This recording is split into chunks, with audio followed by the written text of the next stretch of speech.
Hello বন্ধুরা, কেমন আছো? আশা করি ভালো আছো। আজকে আমি তোমাদেরকে একটি সার্কিট বানিয়ে দেখাবো, যে সার্কিটটি দিয়ে তোমরা যে কোনো ধরনের ডিসি মোটরকে, 5 ভোল্টের ডিসি মোটরকে টিভি রিমোট বা এরকম ধরনের সেপটো বক্স রিমোট দিয়ে বা অ্যাম্পলিফায়ার রিমোট দিয়ে তোমরা যে কোনো ধরনের এরকম আয়ার রিমোট দিয়ে খুব সহজে ডিসি মোটরকে কন্ট্রোল করতে পারবে, খুব সহজেই। তো এই সার্কিটটি খুবই ইউজফুল এবং কাজের একটি সার্কিট। তো এই সার্কিটটিতে যে কোনো ধরনের 5 ভোল্ট ডিসি মোটরকে কন্ট্রোল করতে পারবে খুব সহজে।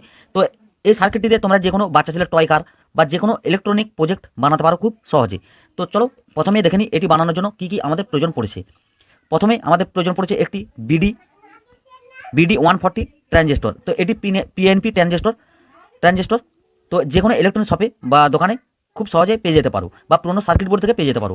তো আমাদের এই ট্রানজিস্টরটি লাগবে, এবং লাগবে একটি আয়ার এরকম ধরনের রিসিভার। তো এই আয়ার রিসিভারটি যে কোনো পুরোনো মিনি অ্যাম্পলিফায়ার সার্কিট বোর্ড থেকে বা টিভি বা সেপ্টো বক্স যে কোনো রিমোট সিস্টেম সার্কিট বোর্ড থেকে পেয়ে যেতে পারো খুব সহজে, বা যে কোনো ইলেকট্রনিক দোকানে খুব সহজেই বললে তোমাদেরকে দিয়ে দেবে যে আয়ার রিসিভার একটি লাগবে। তো আমি এই আয়ার রিসিভারটি ব্যবহার করবো না, তো এটিও খুব ভালো কাজ এবং খুব সুন্দর কাজ করে। তো আমি একটি এরকম ধরনের সেপ্টো বক্সের থেকে নিয়ে নিয়েছি, পুরোনো খারাপ সেপ্টো বক্স থেকে আয়ার রিসিভার। তো একই সেম কাজ দুটিরই, কিন্তু এটি একটু সেন্সিটিভিটি ভালো, অনেক দূর থেকে এটি কাজ করবে। তো এই সার্কিটটি দিয়ে তোমরা যে কোনো টয় কার বা যে কোনো ইলেকট্রনিক প্রজেক্ট বানাতে পারো।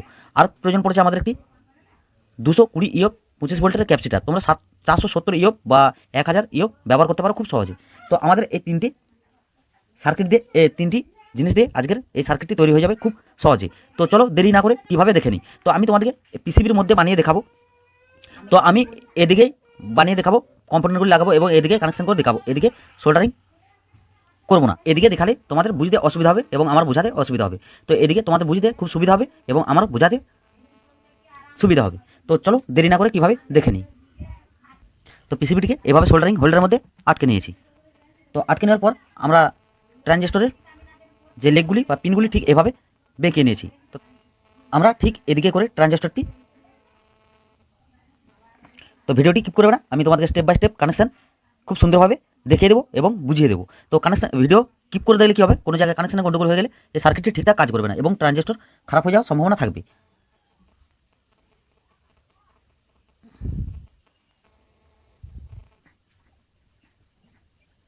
তো আয়ার রিসিভারটিকে ঠিক এভাবে লাগিয়ে নিয়েছি। এবার একটু এক্সট্রা তার নিয়ে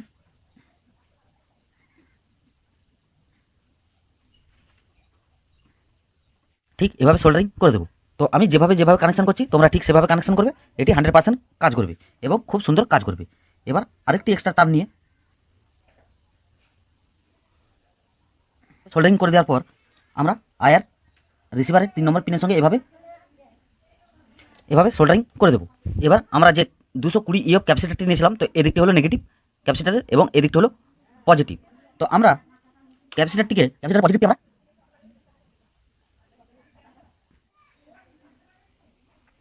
ক্যাপাসিটার পজিটিভটিকে আমরা ঠিক এদিকে সোল্ডারিং করে দেবো এবং নেগেটিভটিকে ঠিক এদিকে সোল্ডারিং করে দেবো। তো তোমরা দেখতে পাচ্ছ খুব সহজ এবং সিম্পল সার্কিট। ঠিক এভাবে কানেকশান করে দেবো এবং আয়ার রিসিভারের মিডল পিনটিকে এখন ছেড়ে দেবো এবং ট্রানজিস্টরের মিডল পিনটিকে এখন ছেড়ে দেবো।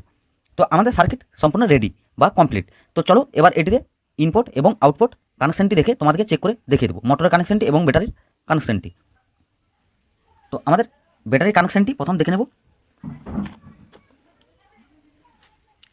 তো ব্যাটারির নেগেটিভটি আমরা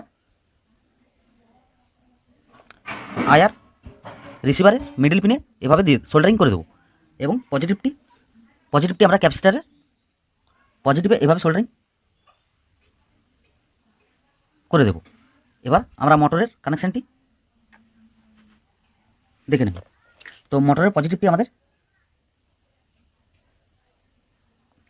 যে ট্রানজিস্টরের মিডল পিনটি ছিল সেখানে সোল্ডারিং করে দেবো এবং নেগেটিভটি আমরা আয়ার রিসিভারের মিডল পিনের সঙ্গে এভাবে সোল্ডারিং করে দেবো, বা ব্যাটারির নেগেটিভ যেখানে সোল্ডারিং করেছিলাম তো সেখানে এভাবে সোল্ডারিং করে দেবো। তো তোমরা দেখতে পাচ্ছ খুব সহজ এবং সিম্পল সার্কিট। তো ঠিক এভাবে সোল্ডারিং করে দেবো। এটি হলো আমাদের ব্যাটারির কানেকশান এই দুটি, এবং এটি মোটরের নেগেটিভ এবং এটি মোটরের পজিটিভ। তো চলো এবার চেক করে দেখে নিই। তো তার আগে বন্ধুরা, তোমরা যদি আমার চ্যানেলে নতুন হয়ে থাকো অবশ্যই চ্যানেলটিকে সাবস্ক্রাইব করে পাশে থাকা অল বেল আইকনটি প্রেস করে দেবে এরকম ধরনের নতুন নতুন প্রজেক্টের ভিডিও বাংলায় সবার প্রথম দেখার জন্য। আর ভিডিওটি ভালো লাগলে অবশ্যই একটি লাইক করবে এবং কমেন্টে জানাবে যে আজকের ভিডিওটি তোমাদের কেমন লেগেছে। তো চলো এবার একটি রিমোট নিয়েছি, রিমোট দিয়ে চেক করে দেখে নিই।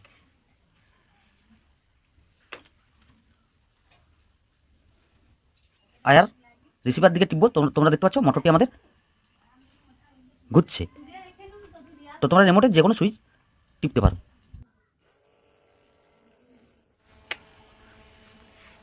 তো আশা করি ভিডিওটি ভালো লেগেছে, ভালো লাগলে অবশ্যই একটি লাইক করবে। তো চলো বন্ধুরা, দেখাবে পরের ভিডিওতে।